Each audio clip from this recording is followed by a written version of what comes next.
Sud Radio, le 10h midi, mettez-vous d'accord, Christine Bouillot. Et on est ravis de passer encore ce moment jusqu'à midi avec vous. On va tenter de se mettre d'accord aujourd'hui autour de 3 grands sujets que nous avons choisis. La motion de censure qui sera débattue ce matin à l'Assemblée nationale. La fin de la colère. Est-ce que c'est une colère en sursis du côté du dossier agricole?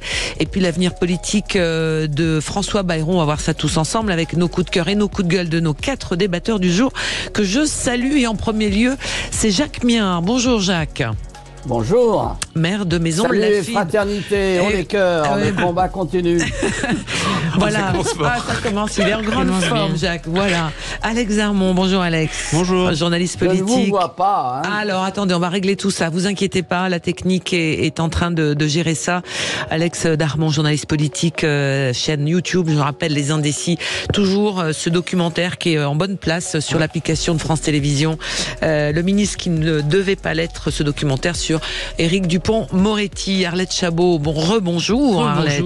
Journaliste, éditorialiste et l'édito politique, c'est tous les matins, vous entendez ce matin avec Éric Revel à 7h35, mais également dans le débat avec Patrick Roger sur Sud Radio et Frédéric Dabi. Bonjour Frédéric, bonjour. Directeur général de l'IFOP et auteur de La Fracture aux éditions Les Arènes. Alors je vous ai donné le menu du matin, mais on va tout de suite dérouler vos coups de cœur et vos coups de gueule de l'actualité sans perdre de temps.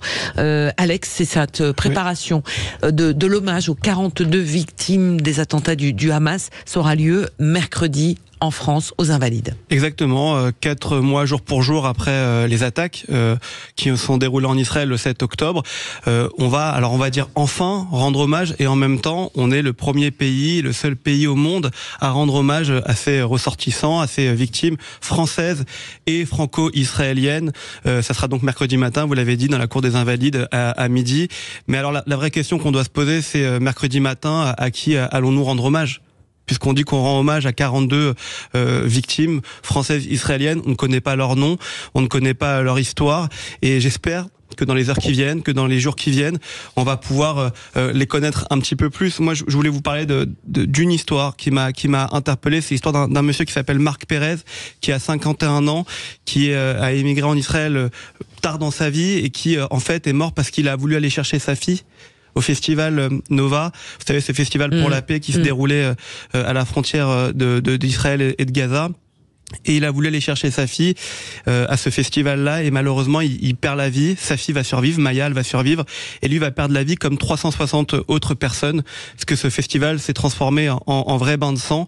Et des histoires comme ça dans ce festival, comme je l'ai dit, dans ces kibbutzim aussi israéliens, qui sont normalement des lieux de paix à la base, et des milliers de personnes vont perdre leur vie, 1200 personnes vont perdre leur vie ce jour-là, 222 vont être kidnappés, il en reste aujourd'hui 120 qui sont enfermés, et on n'en parle plus, dont 3 franco-israéliens, 2 franco-israéliens et 1 franco-mexicain, et on en parle très peu. Voilà, donc juste ce que j'ai envie de dire, c'est que mercredi, essayons d'être dignes. On est français, donc soyons dignes. Certaines familles familles israéliennes vont venir assister à cet hommage, ont appelé à la non-présence de certains élus républicains. Soyons dignes. Ces élus républicains étaient ce week-end en Israël, à la frontière, en appelant à un cessez-le-feu. C'est leur droit. Et d'ailleurs, je pense qu'ils ont raison. Il faut qu'il y ait un cessez-le-feu. Mais ils n'ont pas eu un seul mot pour les otages, pour la libération de ces otages dans le même temps. Donc, soyons dignes. Ces élus feront ce qu'ils veulent. Mais je pense que le moment de mercredi, ce n'est pas pour eux. C'est pour les victimes et pour leurs familles. Soyons dignes. Justement, ce matin, qui veut réagir par rapport à ça, Frédéric? J'entends ce que dit Alex, c'est effectivement très très très très émouvant. Il ne faut pas oublier l'émotion des Français suite aux attaques du 7 octobre. On a fait nous avons fait 2 enquêtes pour le CRIF et pour le Figaro. Pas la peine de vous dire les insultes après sur les réseaux sociaux, mais ce n'est pas le sujet du jour. Où on a vu que chez les Français, il y a eu une sorte d'émotion et qui a réactivé le traumatisme. Celui de 2015. Qu'est-ce que c'est que ces 240 morts, si je ne me trompe pas, Alex, dans le festival dont vous parlez? C'est un Bataclan à ciel ouvert. Ça a réactivé dans l'opinion publique le traumatisme de 2015, ce qui fait que le soutien à Israël n'a jamais été aussi fort encore aujourd'hui. Il y a des enquêtes IFOP qui vont être publiées dans maintenant quelques jours, des données IFOP, et il y a l'idée que, oui, ça peut de nouveau nous arriver. Il y a une sorte d'identification et ça a réactivé des craintes. Dans l'enquête IFOP fiduciale pour Sud Radio, réalisée quelques jours après l'assassinat de Dominique Bernard, on a eu un niveau de menace terroriste qui a retrouvé son étiage de 2015-2016. Donc ça veut dire quelque chose pour le peuple français. Arlette, sur cet hommage, on parlait de la présence d'élus insoumis. Manuel Bompard, qui était l'invité ce matin de Sud Radio, a dit « Nous serons, et moi je serai présent ». Ça doit rester un hommage le plus digne possible, ou ça va brouiller un peu le message? J'espère effectivement que l'hommage sera digne. Alors, les Insoumis ont été invités parce que ce sont des élus. Parlementaires, oui. Des parlementaires, donc ils veulent y aller. Et c'est effectivement... Manuel Bompard disait ce matin, il y a un piège, parce que si on n'y va pas, on nous dira ça prouve bien que vous n'êtes pas en soutien, pas proche des familles des victimes, donc ils veulent y aller. Même si effectivement il y a quelques familles qui ont exprimé de souhait de ne pas les voir, parce qu'on se souvient du débat, de la polémique, parce que certains, pas tous les insoumis, mais certains, et notamment d'ailleurs sur cette antenne, on avait entendu une élue qualifier le Hamas de mouvement de résistance et le refus d'autres de parler d'un mouvement terroriste. Donc on ne va pas revenir sur la polémique. Moi je pense qu'effectivement il faut qu'il y ait un moment de recueillement. C'est l'occasion de rappeler, de parler de ces otages, de ces victimes, de parler aussi de ceux qu'on espère être encore en vie. Il y a encore 3 Français là-bas. Ce qui n'est pas effectivement évident. Si on peut, oui, je suis tout à fait d'accord, être digne un moment, oublier les polémiques et se rassembler autour de cet hommage, ce serait bien. Voilà, je pense qu'effectivement, pour une fois, il y a des positions différentes, il ne faut pas se cacher, mais si on peut trouver quand même...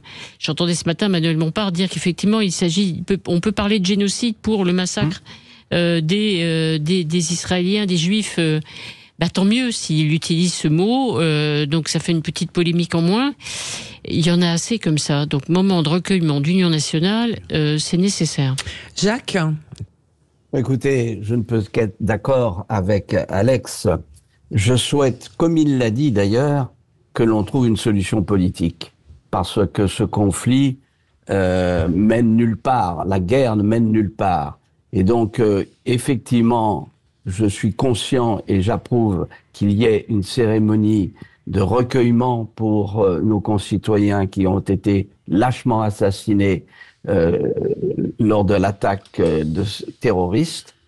Mais je souhaite également que l'on prenne en compte que du côté des Gazaouis, il y a aussi des Français et qui sont tombés, il y a même, comme ça a été dit, et donc je pense qu'il faut urgemment trouver une solution politique, car la guerre alimente la haine dans les deux camps.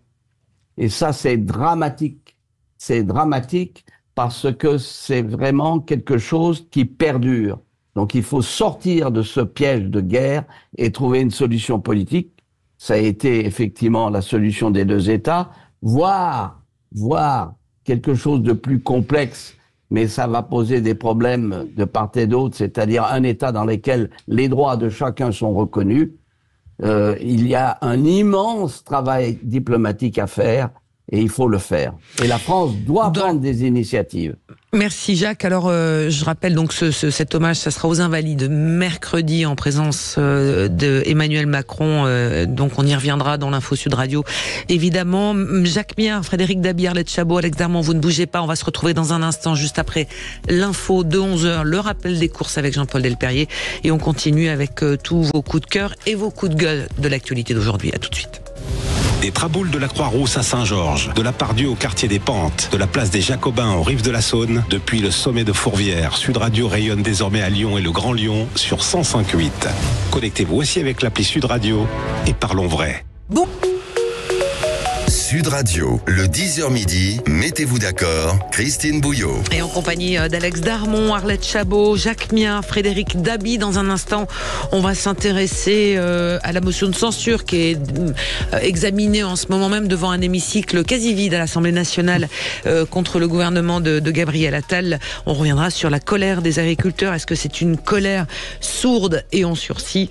Et puis, en ce moment, on entend les décisions du tribunal concernant donc l'affaire des emplois fictifs au Modem, l'avenir politique de François Bayrou. On était à nos tours de table des coups de cœur et des coups de gueule. Frédéric, c'était hier à Paris, une votation citoyenne, c'est joli comme nom. C'est très beau. Pour s'intéresser au gros SUV.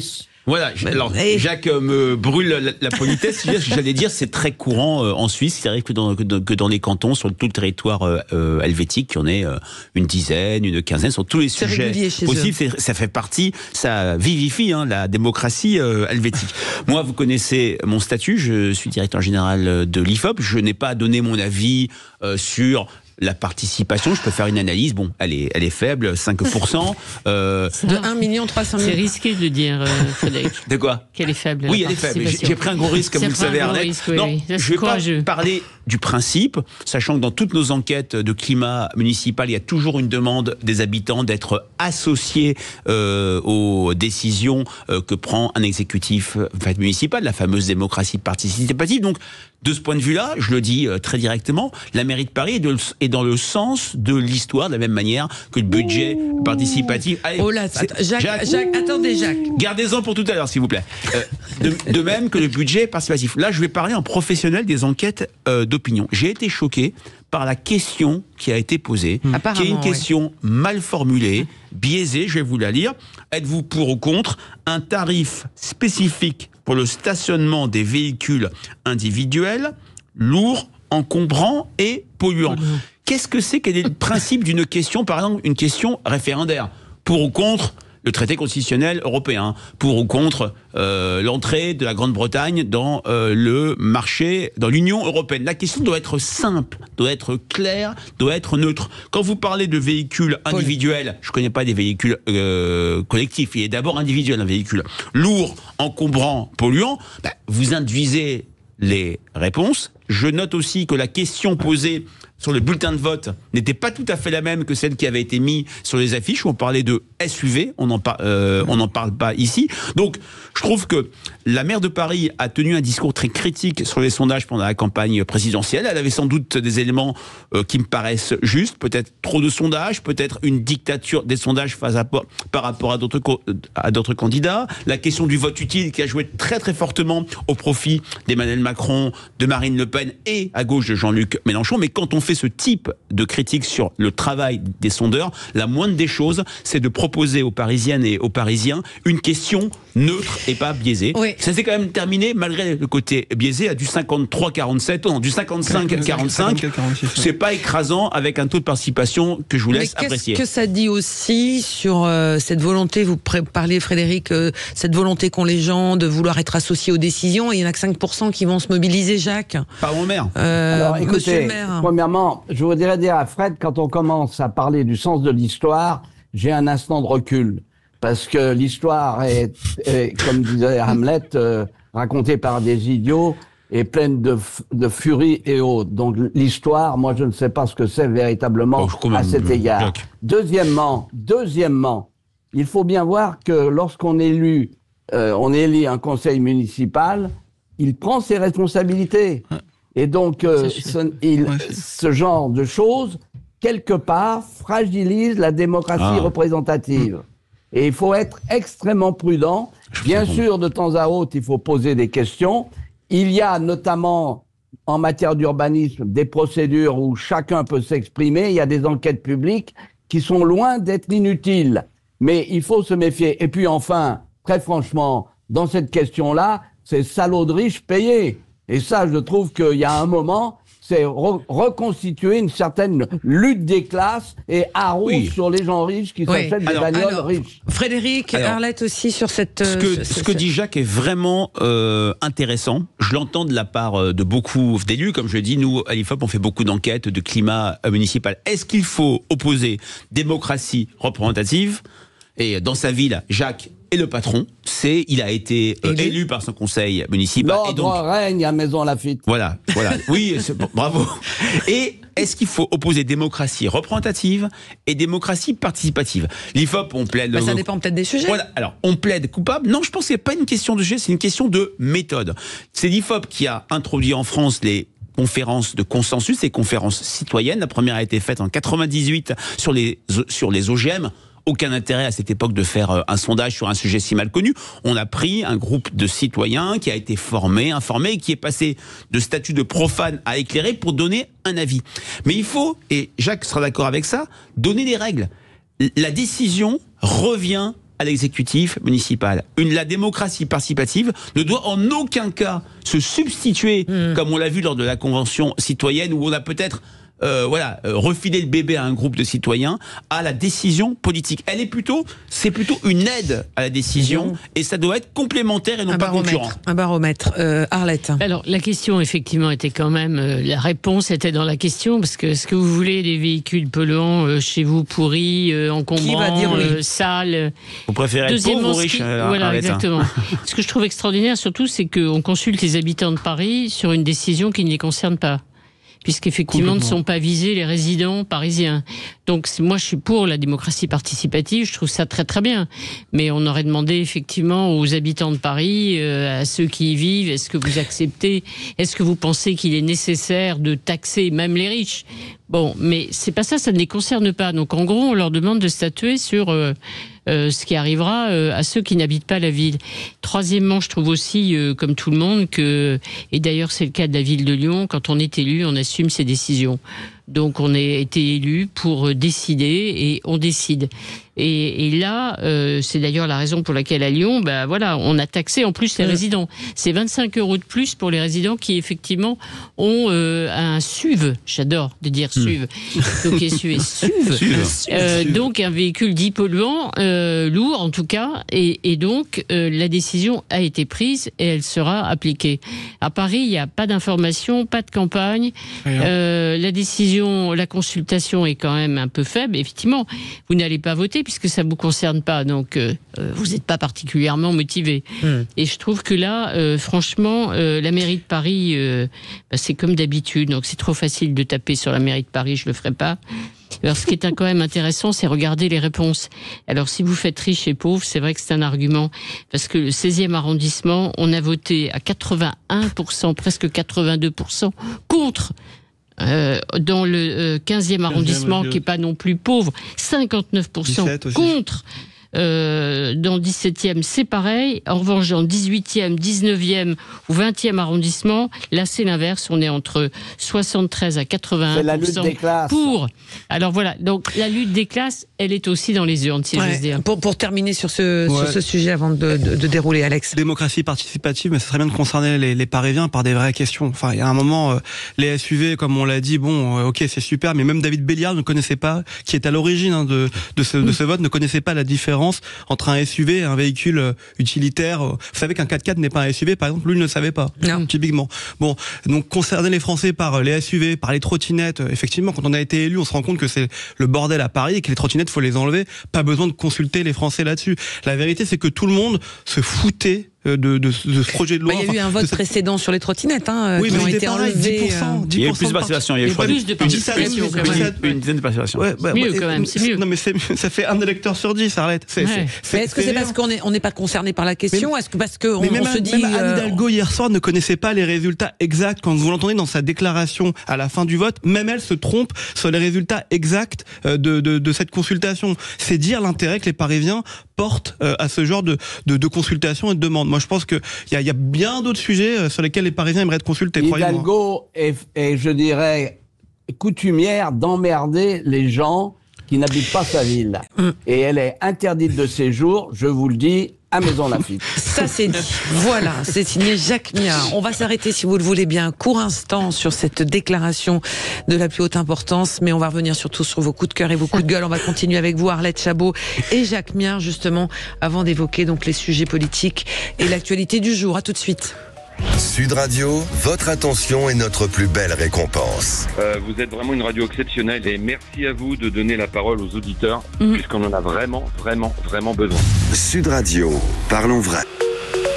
Sud Radio, le 10h midi, mettez-vous d'accord, Christine Bouillot. En compagnie de Jacques Miard, le maire de Maison Lafitte, Frédéric Dabi, directeur général de l'IFOP, Arlette Chabot, journaliste éditorialiste sur Sud Radio notamment, et Alex Darmon, journaliste politique aussi. Alors, après le coup de gueule concernant donc cette votation sur les SUV à Paris. Le coup de gueule était sur la question. Sur la question. Je ne me permets pas de juger la votation. Ça veut dire que les gens de province qui vont venir avec des SUV vont être surtaxés. On est bien d'accord, hein, oui, si c'est appliqué, c'est oui. C'est 230 € la journée. Oui, moi j'ai compté en heures, mais c'est en gros x3 par rapport au tarif traditionnel. Voilà, donc ça va devenir totalement avec une subvention 1er, 11e arrondissement, 12e, 20e, si vous voulez savoir. On va continuer le tour de table avec vous, Arlette. Une candidature à la présidentielle, une supplémentaire, c'est celle de Xavier Bertrand. Oui, il y a une rechute. Xavier Bertrand nous refait une petite maladie présidentielle. Vous savez, c'est une maladie très française. La candidature à l'élection présidentielle. On ne pense qu'à ça. Alors, Xavier Bertrand est un homme tout à fait respectable, estimable, président des Hauts-de-France, élu, réélu. Il a des idées, il fait des choses dans sa région, il bouge beaucoup, donc rien à dire là-dessus. Mais franchement, quand dans Ouest-France, il nous dit « je n'ai pas changé d'ambition », effectivement, il avait déjà été candidat à la candidature en 2022.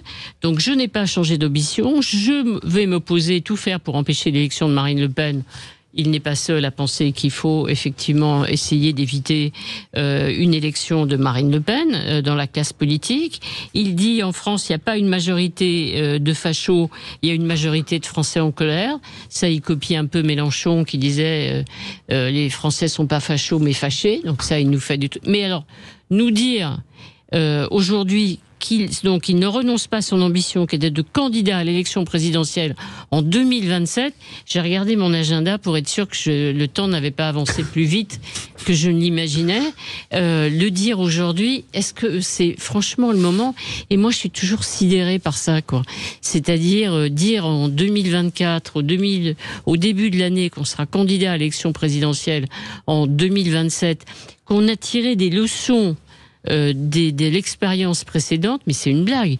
Il a tiré aucune leçon de l'expérience précédente. Effectivement, il a échoué dans la campagne des primaires. C'est Valérie Pécresse qui a été désignée. Et puis, d'abord, il faut réfléchir, avoir des idées. Il en a, il travaille. Xavier Bertrand, qu'on parle d'abord d'un éventuel projet, qu'on parle des idées qu'il peut mettre sur la table. Il veut une France des territoires. C'est pas nouveau, mais il a raison. C'est intéressant. Commençons par ça. Mais alors, si on fait la liste dans sa famille politique, alors, il y a Laurent Wauquiez, qui doit être le candidat naturel selon Éric Ciotti. Il est tout sauf naturel en candidature. Laurent Wauquiez, ça fait déjà 2 dans cette famille. On sait évidemment qu'Édouard Philippe se prépare. Or, il y a une chose certaine, c'est s'il y a autant de candidats à droite au premier tour, c'est vrai que Marine Le Pen, s'il n'y a pas d'alliance, Marine Le Pen a de grandes chances de franchir effectivement l'obstacle et d'être élue. Donc, il y a une possibilité pour ceux qui veulent barrer la route de Marine Le Pen, c'est qu'il y ait une candidature commune. Et plus il y aura de candidatures différentes, moins il y aura de chances qu'il y ait une candidature commune à ceux qui veulent éviter une élection de Marine Le Pen. On va poser la question à Jacques Miard. Vous n'êtes pas candidat pour 2027, Jacques? Non. Et je crois que effectivement, je ne suis pas loin de partager ce que vient de dire Arlette. Cela étant, j'ai bien compris parce que je connais bien Xavier Bertrand, je l'avais soutenu avec force dans sa candidature où il a échoué face à Valérie Pécresse, que j'ai ensuite soutenu, qui m'a demandé d'ailleurs, et qui m'a reçu longuement pour justement mettre au point l'action qui a échoué. En réalité, je sais ce qui se passe. C'est que Xavier Bertrand, dans le nord de France, a eu pour action de manière régulière de combattre le Front National et le RN. Et donc, il pense que cette règle-là, elle peut s'appliquer à la France entière. Et je crois que c'est une faute. Car aujourd'hui, les Français à l'égard du Rassemblement et de Marine Le Pen n'ont pas du tout le même jugement qu'il peut avoir dans les Hauts-de-France. Donc, je crois que il prend des risques ce n'est pas simplement la multiplicité des candidatures, c'est le langage politique, le projet politique. Aujourd'hui, je suis désolé, et ça, si Xavier m'en compte, il va m'en vouloir, les Français n'ont pas du tout la même opinion à l'égard de Madame Le Pen qu'il a lui-même dans les Hauts-de-France. Et donc, c'est pas, à mon avis, extrapole. Ouais, Alex, et puis Frédéric, ces campagnes présidentielles qui vont durer 3 ans. Moi, je vais pas être d'accord avec Arlette.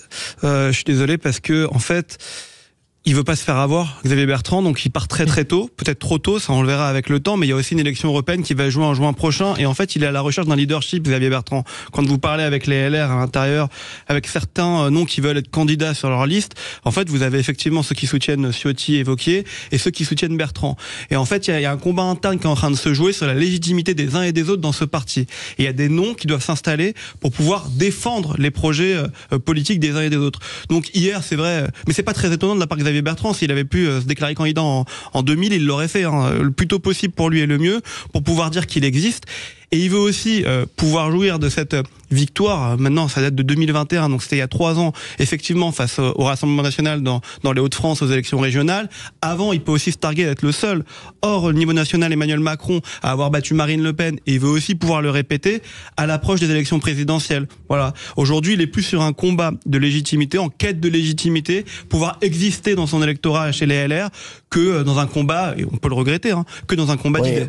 Frédéric, Jacques. Avec ce qu'Alex vient de dire, mais j'ai pas de désaccord avec Arlette et avec Jacques. Sincèrement. Clairement, Xavier Bertrand est un président de région. Il y a un problème de son. Élu en 2015. N'oublions pas que Marine Le Pen a fait 40%. On va changer de. 40% au premier tour contre lui. Et c'est vrai que partir tôt à la présidentielle, oui, ça peut agacer un microcosme. Je pense qu'en termes d'impact chez les Français, il va y avoir zéro. On va se parler. Zéro mais impact. C'est une manière pour lui de montrer qu'il est là.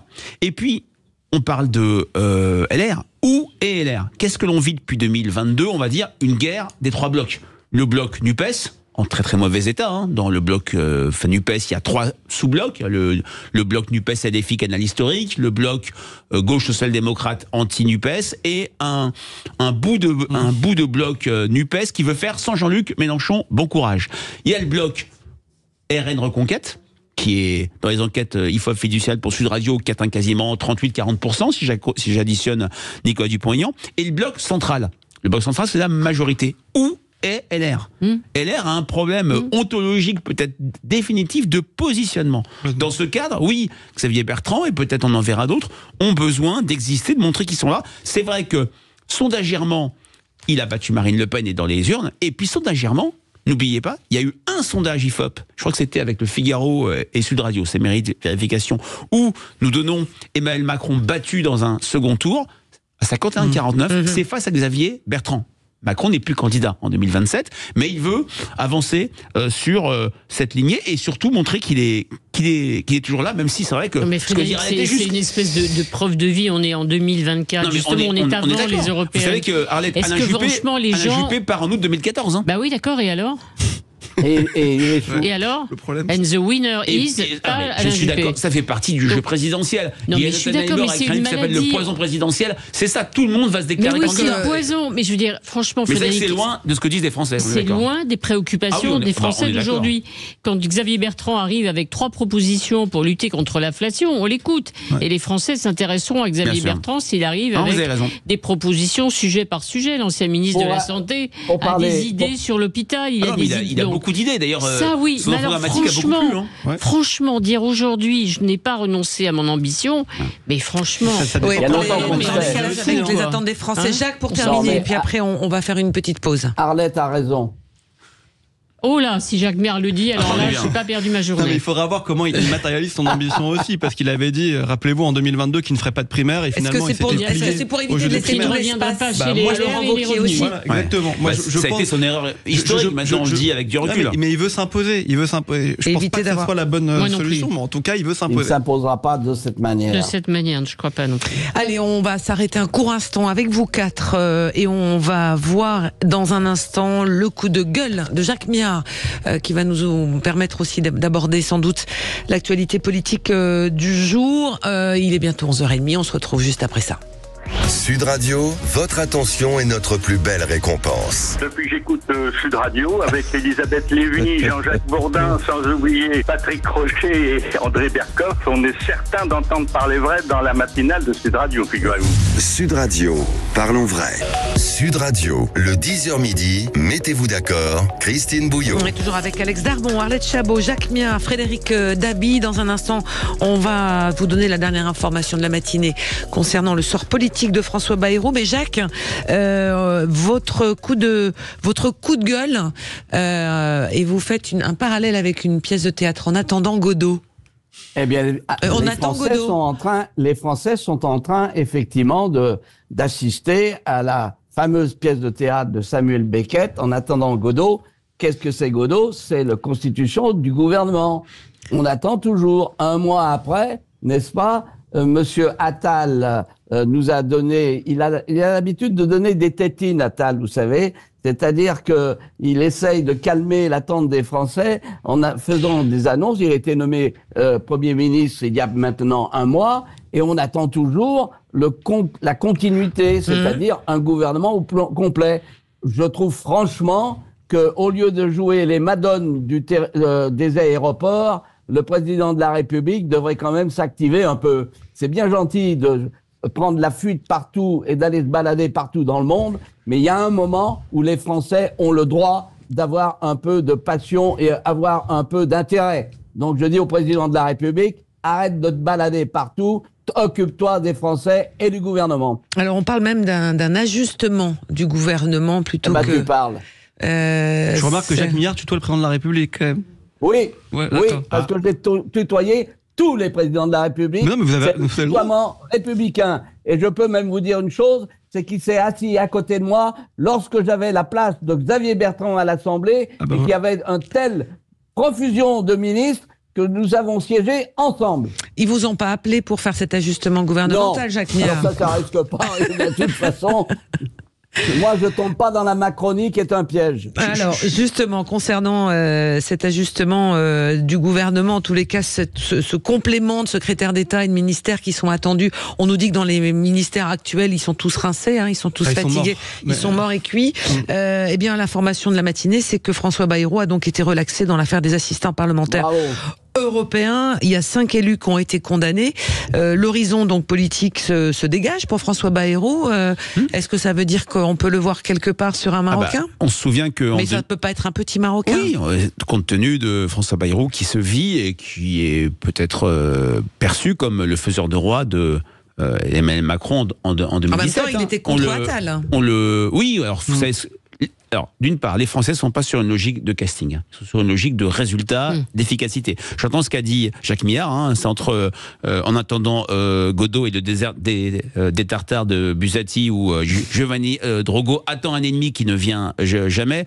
Ce deuxième remaniement, ce deuxième volet du remaniement, les Français s'en fichent complètement. Alors, il peut y avoir un effet de surprise, un effet waouh si quelqu'un d'important rejoint le gouvernement, parce que la politique, ça s'incarne. François Bayrou a été ministre. Il a été garde des Sceaux pendant une 40aine de jours. Il est parti, ainsi que tous les ministres MoDem, compte tenu de ce qui s'est passé sur l'affaire des emplois fictifs, je crois, de l'Union européenne.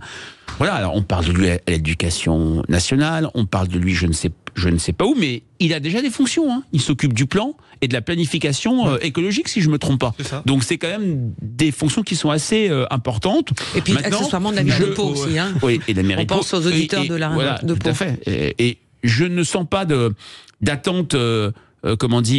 effréné de l'opinion publique sur un retour de François Bayrou. Maintenant, c'est quelqu'un qui compte dans l'architecture de la Macronie.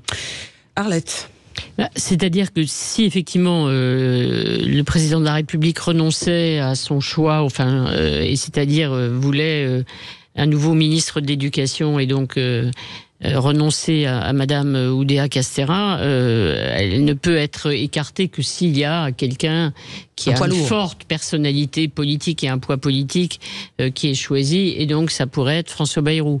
Maintenant, c'est vrai que la cohabitation avec Gabriel Attal peut être compliquée, parce que Gabriel Attal a dit qu'il emportait avec lui une partie du ministère de l'Éducation à Matignon, et comme François Bayrou, donc encore une fois, n'était pas du tout favorable à sa nomination, c'est quand même un tout petit peu difficile. Cela dit, il peut revenir, je ne sais pas où, mais pourquoi pas.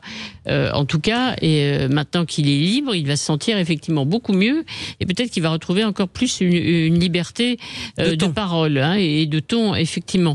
Juste d'un mot sur ce petit complément, on va dire, complément de gouvernement. C'est pas négligeable, parce qu'effectivement, comme le dit, comme d'habitude Frédéric, avec autorité et fort justement, les Français s'en foutent en fait du casting, sauf que ne s'en fichent pas tous ceux qui sont liés au ministère, dont il n'y a pas précisément de titulaire direct. Oui. D'interlocuteur. Le logement, la santé. Et c'est pas rien. Le logement, la santé, le transport, il y en a plein. Il y a le tourisme, les PME. Et les territoires et départements d'outre-mer. La fonction publique. Ça n'est pas rien. En situation de handicap. Voilà, aussi. Avec l'APF, et puis, le budget, le commerce, l'artisanat. Donc, tout ça, c'est unique que ça dure si longtemps. C'est-à-dire qu'il y a eu la même chose quand Jean Castex a eu son gouvernement. 20 jours. Et là, on est sur 23 jours. Mais ça veut dire quoi? C'est un problème de casting, un problème de RH? Ça veut dire que les... Non, il y a aussi une hypothèse. Il y avait un article du Monde qui disait que le président voulait aussi laisser les ministres, les gros ministres en kilomètres de plein exercice, qui ont beaucoup de domaines s'installer. C'est le cas d'Amélie Oudéa-Castéra, qui s'est bien installé dans la fonction. Avec difficulté. Avec ironie, pardon. Il ne faut pas cacher les choses. Non, maintenant, c'est vrai que les Français sont moins sur qui va occuper ces postes qu'une vraie interrogation. Je rappelle que dans notre baromètre annuel sur les enjeux prioritaires des Français, IFOP fiducial, pour Sud Radio, la santé est en tête. Depuis maintenant 5 ans, avant Covid, et on attend, parce que un ministère, une politique, ça s'incarne. Il faut la personne qui va incarner la santé. Catherine Vautrin est peu connue des Français. Elle a tellement de prérogatives qu'on attend quelqu'un qui va incarner à 100%. Alors, il y a autre sujet, donc on le disait, donc François Bayrou relaxé dans l'affaire et son horizon politique se précise, en tous les cas s'éclaircit, se dégage. Oui, mais alors, et encore que, Alex. Il y a un petit problème quand même de nommer François Bayrou à l'Éducation nationale hors Gabriel Attal, c'est aussi la parité. Parce que si on met aujourd'hui François Bayrou ministre de l'Éducation nationale, ça veut dire que vous perdez une ministre femme, et on sait que la parité est quand même une promesse d'Emmanuel Macron et de Gabriel Attal. Donc ça veut dire tous les ministères régaliens seront tenus par les hommes. François Bayrou arrivé à l'Éducation nationale, ça veut dire que ça fait encore un homme. Et puis surtout, François Bayrou, à mon avis, si lui veut l'Éducation nationale, c'est pas anodin non plus, c'est qu'il a un plan. Vous avez lu moi la presse ce week-end. Je pense qu'il a pas dit au revoir. On parlait de Xavier Bertrand pour 2027. Je pense qu'il a pas dit lui non plus au revoir pour 2027 et la présidentielle, François Bayrou. Et des débauchages supplémentaires. On peut quand même s'interroger. Oui, juste une petite chose. Premièrement, moi je voudrais revenir sur ces poursuites à l'égard d'un certain nombre d'élus où, avec les attachés parlementaires, ils sont occupés de politique, de partis, etc. Je trouve que la conception suédoise et du Parlement européen est parfaitement absurde. Parce que lorsque vous prenez un attaché parlementaire, bien évidemment, il s'occupera également du parti et de l'action politique de l'homme avec qui il sert. Et je crois que c'est une grande faute et une vision totalement obsolète de l'Union européenne. Deuxièmement, en ce qui concerne M. Bayrou, moi je l'ai connu au ministère de l'Éducation nationale. Pas de vague, il a rien fait. Mais ce qui s'appelle rien de rien. Ça a été l'atonie générale. Ça a été absolument déplorable. Donc de ce côté-là, on verra bien où il sera nommé. Quant à la parité, moi je veux bien, mais c'est pas une explication du monde. Avoir des clivages dans la tête idéologue de cette manière, c'est une stupidité absolument absolue. J'entends, Jacques, vous avez raison, en tout cas vous avez le droit de penser ça, mais en attendant, c'est ce que le président Macron avait dit, Gabriel Attal aussi avait dit, répété. Mais il a dit tellement de choses et son contraire. Mais ça voudra dire que s'il ne tient pas cette promesse, on lui rappellera, parce qu'à la défense, vous avez un homme, à l'intérieur, vous avez un homme, aux finances, vous avez un homme, et à la justice, vous avez aussi un homme. D'accord, le talent n'a pas de sexe. Comment ? Le talent n'a pas de sexe. Je suis d'accord. J'ai pas de débat là-dessus, c'est juste des promesses qu'on peut faire en politique et qu'on peut tenir de temps en temps. Moi, je ne les ai jamais tenus. Rappelons quand même qu'il avait été requis contre François Bayrou. 3 ans d'inéligibilité qui avait été requise et 30 mois de prison, 70 000 € d'amende. Et donc, c'est lamentable. Il faut juste dire quand même que les élus qui étaient poursuivis, eux, sont condamnés. Absolument. Voilà, donc soyons attention. Lui n'était pas député européen, il était poursuivi et visé comme chef de parti. En revanche, tous les élus européens, eux, sont effectivement reconnus coupables et condamnés. C'est important parce qu'il va y avoir le même procès concernant le Rassemblement national pour une période Front National dans le passé, et des élus européens aussi, dont Marine Le Pen, qui sont effectivement poursuivis. Et dans quelques mois, il y aura aussi ce procès, on verra. Elle était députée européenne pour la période qui est concernée par le procès. Je pose la question. Je pense, on va vérifier. Parce qu'elle a été élue en 2017, donc elle n'était pas candidate en 2019. Donc si c'est sur la période 2009-2014, elle est députée, je crois. Exactement. Ouais. Donc là, on verra. On doit regarder les attendus avec intérêt du côté du RN. Effectivement, de quelle manière, effectivement, ceux qui risquent, ils le savent d'ailleurs, verront les condamnations. Dans la politique, toujours, se défend en ce moment une motion de censure à l'Assemblée nationale. Alors, pour la petite image, l'hémicycle est quasi vide pour cette motion de censure.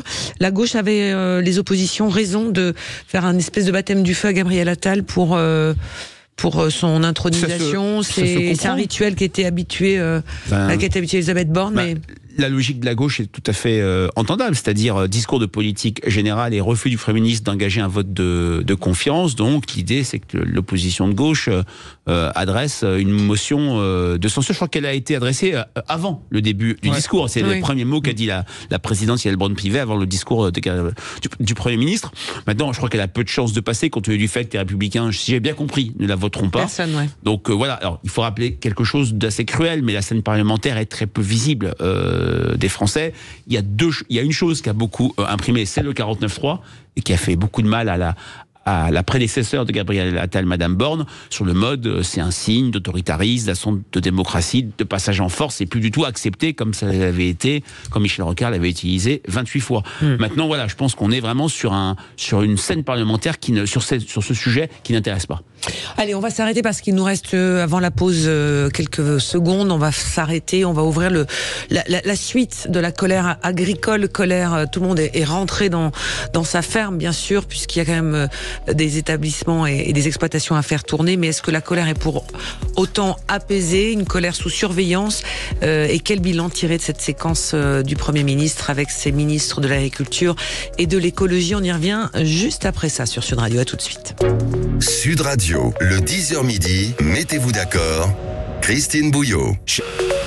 Sud Radio, le 10h midi, mettez-vous d'accord, Christine Bouillot. En compagnie toujours d'Alex Darmon, Arlette Chabot, Jacques Mien, Frédéric Dabi. Donc on va s'intéresser à cette séquence de la colère agricole avec le retour finalement à une vie politique, mais une colère qui est en sursis, si vous êtes d'accord avec ça, en tous les cas pour le gouvernement, puisque le monde agricole, les responsables syndicaux mènent encore des opérations coup de poing. Il y a le cas encore ce week-end, ce matin, c'était les apiculteurs, on en a parlé sur Sud Radio, qui dénonce les concurrences déloyales. Les premières applications des mesures annoncées, 400 millions d'euros, mais surtout les premiers décrets pour aider les agriculteurs ont concerné le GNR, ce gazole non routier qui avait mis le feu aux campagnes. Mais comment vous avez jugé, parce qu'on ne s'est pas vu la semaine dernière, Jacques, par exemple, la gestion par Gabriel Attal et ses deux ministres de l'Agriculture et de l'Écologie, ce duo, ce trio, je dirais, cette colère, cette fronde agricole, où finalement, ça ne s'est pas éternisé. Tout le monde pensait que ça pouvait traîner. Bon, écoutez, il faut reconnaître que notamment le ministre de l'Agriculture, qui connaît bien ces dossiers, je l'ai écouté hier sur LCI entre midi et 13h. Marc Fesneau. Il était la semaine dernière sur Sud Radio aussi, ouais. Oui, et donc, il connaît bien ses dossiers, tant mieux. Et le Premier ministre est monté aussi au créneau et a lâché je dirais, un certain nombre de millions pour, venir en aide à nos agriculteurs qui sont dans une situation extrêmement difficile. Mais en réalité, rien n'est changé sur le plan structurel. Et on voit bien que du côté de Bruxelles, avec cette volonté de signer des accords entre le molosse européen et le moloch américain ou Brésil et compagnie, moi j'ai assisté à des choses absolument aberrantes. Je peux vous dire que sur le traité entre l'Union européenne et les États-Unis-Canada, les Américains, tenez-vous bien, avaient exigé que ça soit parfaitement secret et que pour consulter l'état du texte à un moment donné, il fallait aller, ils exigeaient que ça soit dans les ambassades américaines des États membres. Ben, je peux vous dire que moi, j'ai rué dans les brancards, on a obtenu que ça soit à l'Assemblée nationale, mais il ne fallait faire aucune photocopie ni rien. Donc on est dans la totale opacité. Et quand vous êtes dans la totale opacité avec 5 ou 6 000 items négociés à ce niveau-là, eh bien il y a des dégâts collatéraux. Et bien sûr, Monsieur Mercedes va vouloir vendre ses voitures aux États-Unis, et puis bien sûr, le camembert français va passer à la trappe. C'est aussi simple que ça. Donc c'est une question de méthode. Ces accords de bloc à bloc ne sont pas idoines pour nos intérêts et il faut être moins prétentieux et avoir des accords bilatéraux beaucoup plus flexibles et je dirais beaucoup mieux calculés. Voilà, c'est ça. Et ça ne bouge pas. Et il y a un deuxième problème. Et là, on le voit notamment avec Monsieur Leclerc qui dit encore que, bien sûr, il faut que ça soit le moins cher. Et donc, l'Union européenne, avec le tout concurrence, elle a défendu le consommateur, mais elle n'a pas défendu le producteur. Et c'est là où on s'aperçoit maintenant qu'on est dans une impasse et que le producteur doit être pris en compte par l'Union européenne, ce qui n'est pas le cas avec, je dirais, l'idéologie du tout concurrence. Alex Darmon. Oui, bah, pour rebondir sur Monsieur Leclerc, qui apparemment ce matin nous apprend qu'il n'a pas du tout été consulté ou appelé comme les autres chefs de supermarchés, de regroupes, qui n'ont pas été consultés dans cette crise. Ça, c'est quand même une donnée qu'on apprend que ce matin et qui peut poser des questions ni par le gouvernement ni par la FNSEA. Mais au-delà de ça, c'est juste un gain de temps, quoi. Il joue la montre, le gouvernement, puisque le salon de l'agriculture se déroule dans 3 semaines. Qui est le salon le plus visité au monde en termes d'agriculture. Donc, moi, je serais le gouvernement, je me préparerais à vivre une semaine assez mouvementée et assez chahutée, d'autant plus que la France, les agriculteurs français sont les seuls en Europe, faut bien avoir ça en compte, en tête, hein, les seuls en Europe à ne pas avoir baissé la garde. Quand vous allez parler avec les Belges, avec les autres pays européens, les Allemands notamment, personne ne s'est arrêté de manifester et de dire qu'ils ne sont pas d'accord. Donc là, on gagne un petit peu de temps. Il y a eu jeudi 1er février la Commission européenne qui s'est réunie, qui a dit qu'elle allait apporter des solutions, mais la vérité, c'est qu'on nage un peu dans le brouillard. Encore un exemple, Christophe Béchu qui parle du plan Éco-Phyto qui va être revu d'ici 3 semaines.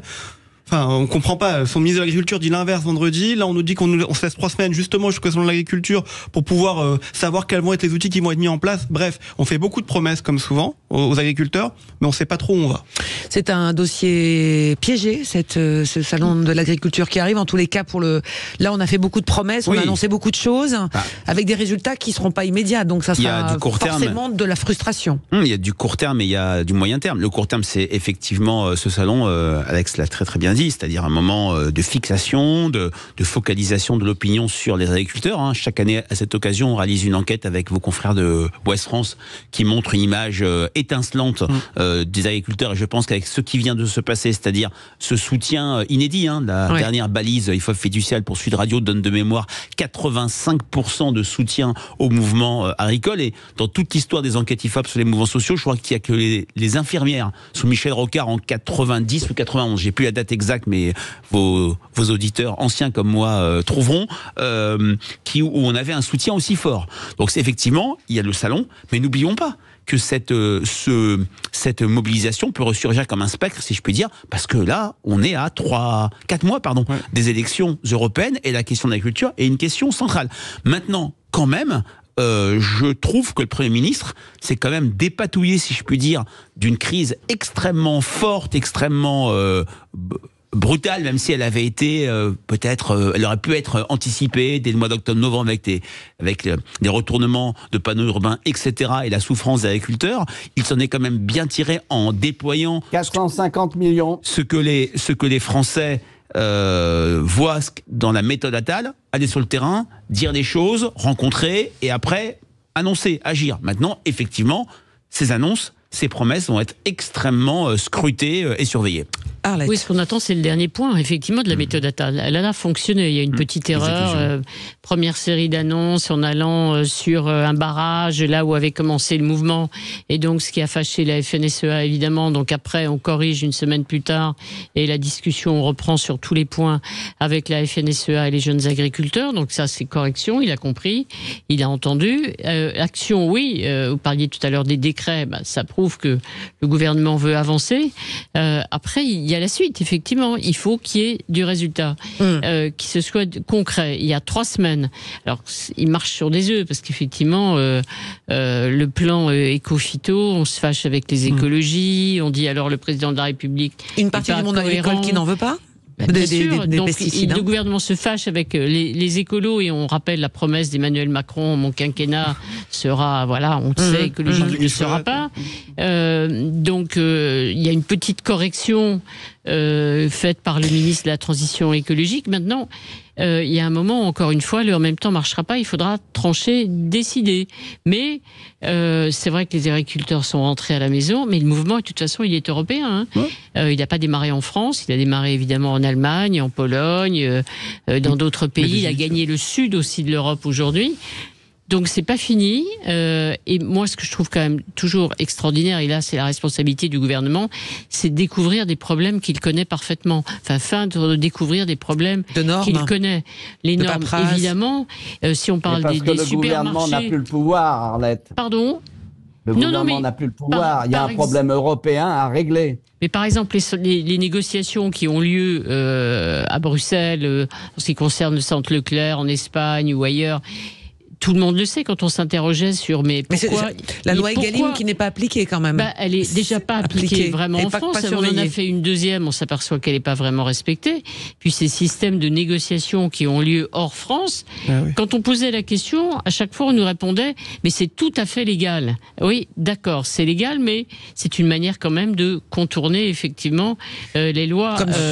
Voilà, sur l'étiquetage. Aujourd'hui, on dit on va vérifier, on va appliquer la loi Egalim partout en Europe. Avec 100 contrôleurs. Je ne sais pas comment on l'applique, on la fait respecter partout en Europe. Et alors, le métier de contrôleur va être extrêmement intéressant et on va chercher des contrôleurs partout pour contrôler tout le temps. Il me reste une toute petite minute avec une toute dernière information, puisqu'on avait ouvert sur ça avec vous, Alex Darmon. Il y aura donc, c'est ce qu'indique l'Élysée à l'instant, un temps mémoriel ultérieur est aussi envisagé pour les victimes françaises à Gaza, en réponse effectivement à la question qu'on se posait par rapport à l'hommage. Il fallait équilibrer les choses. Oui, bien sûr. C'est logique qu'il y ait un temps aussi mémoriel, effectivement, pour les victimes françaises à Gaza, au moment où on aura compté le nombre de victimes françaises à Gaza, que j'espère, en général, pas que françaises, le plus bas possible. Oui. Voilà, c'est la fin de ce Mettez-vous d'accord. On est plutôt tous un peu d'accord avec tout. Avec Jacques, toujours. Avec Jacques, toujours. Sinon, on n'a pas le choix. On n'est pas personne à Je suis ravi d'avoir retrouvé Arlette. Moi, je vais aller ce week-end, je suis très embêté.